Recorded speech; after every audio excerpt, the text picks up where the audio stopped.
안녕하세요, 코아이티 조필입니다. 오랜만에 혼자 꿍시렁대는 영상 하나 가져와 봤어요. 지난주 코아이티 SI 사업부에서 프로젝트 의사소통 실무 과정이라는 세미나를 진행했는데요. 거기서 기록을 위해 촬영한다는 핑계로 저도 슬그머니 껴서 가봤는데 거기서 의사소통이라는 단어를 보고 영상을 만들게 됐습니다. 다른 거창한 이유나 의도는 없고 단지 의사소통이라는 단어를 보고요. 회사에서도 회사 밖에서도 상대방과 대화함에 있어서 이렇게 말할까 저렇게 말할까 애매한 경우가 많죠. 먼저 우리는 평소에 수고하셨습니다, 고생하셨습니다 라는 말을 자주 하거나 듣습니다. 전 학창시절에 이런 적이 있어요. 어떤 작업을 다 같이 하고 마무리한 직후였어요. 그래서 다들 정말 열심히 작업을 했고 당시 저보다 나이가 많으시니까 인사는 해야겠고 그래서 이때 나름대로 짱구를 굴려봤거든요. 뭐 어떻게 생각을 했냐면 게임에서 한 판 끝나고 채팅창에 치듯이 수고요? 이러면 이건 좀 싸가지가 없으니까 나름 생각해서 수고하셨습니다 라고 씩씩하게 질렀는데 어떤 아저씨가 저보고 수고? 이러면서 저를 막 필요 이상으로 탈탈 털었던 기억이 있어요. 수고하셨습니다. 이 한마디로 같은 말 반복하는 잔소리 듣느라 2시간 늦게 집에 간 적이 있거든요. 거의 15년 전 일인데 당시에 신선한 충격을 받았는지 아직도 생생하게 기억이 나요. 아니 내가 문 박차고 나가면서 그럼 수고? 라고 한 것도 아니고 누가 보면 제가 애썼다 뭐 욕봤다 아주 용 쓰셨습니다 이렇게 말한 줄 알겠어요. 큰절이라도 올려야 되는 건지 아니 그냥 알려주면 되지. 내가 어디 맛집 사장님한테 레시피 알려달라고 한 것도 아니고 그 당시에는 이게 그렇게 화를 낼 일인가 싶었어요. 여튼 그런 일이 있었고 이후에는 비슷한 상황이 생길 때마다 항상 그 마무리 인사에 대한 신경이 쓰이던 기억이 있어요. 근데 만약 제가 수고하셨습니다 라는 말을 듣는 입장이라고 생각해도 별로 불편하지 않을 것 같은데 그렇지 않은 분들도 계시더라고요. 사람마다 다른 것 같아요. 국립국어원에서는 이렇다고 합니다. 표준 언어 예절에 따르면 수고하다 라는 말을 하는 젊은 사람들은 그 말이 인사말로 부적절하다는 생각을 하지 않지만 이 말을 듣는 사람은 기분이 상할 수 있으므로 윗사람에게 쓰는 건 바람직하지 않다고 제시하고 있다. 하지만 말에 대한 언중들의 인식과 판단은 시간이 흐르면서 바뀔 수 있기 때문에 수고하셨습니다 와 같은 표현을 더 이상 상대에 대한 평가로 보지 않고 현실적으로 굳어져 점차 쓰면서 이러한 표현이 언어 예절에 어긋난 것은 아니라는 의견도 있다라고 합니다. 즉 수고하다, 고생하다는 말이 원래는 윗사람에게 쓰기엔 바람직하지 않은 표현인데 시간이 지나면서 사람들의 인식과 판단이 바뀔 수 있기 때문에 이제는 잘 골라서 알아서 눈치껏 쓰라고 합니다. 그래서 그 문화가 조금씩 다르더라고요. 어디는 되고 어디는 안 되고. 그래서 저는 비슷한 상황을 마주하게 되면 그 주변 사람들이 하는 말을 따라하거나 없으면 그냥 감사합니다 아니면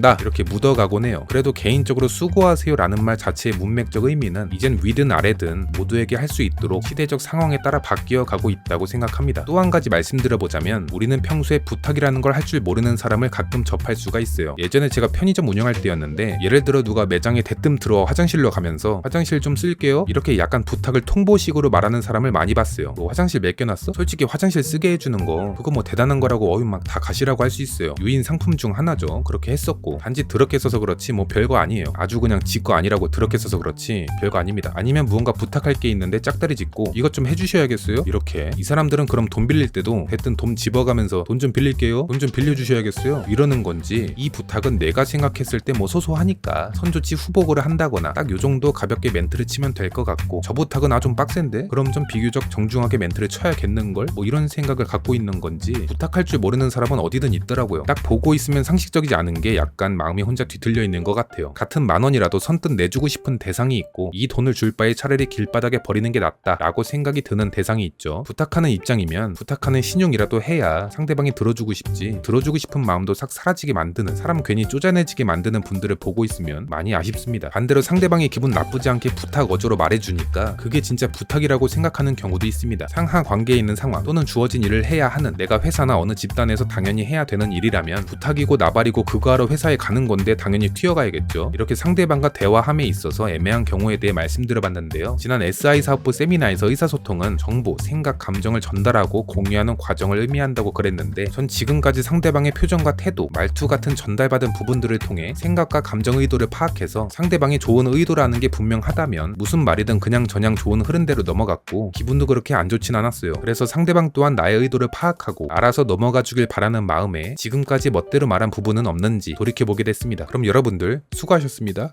안녕.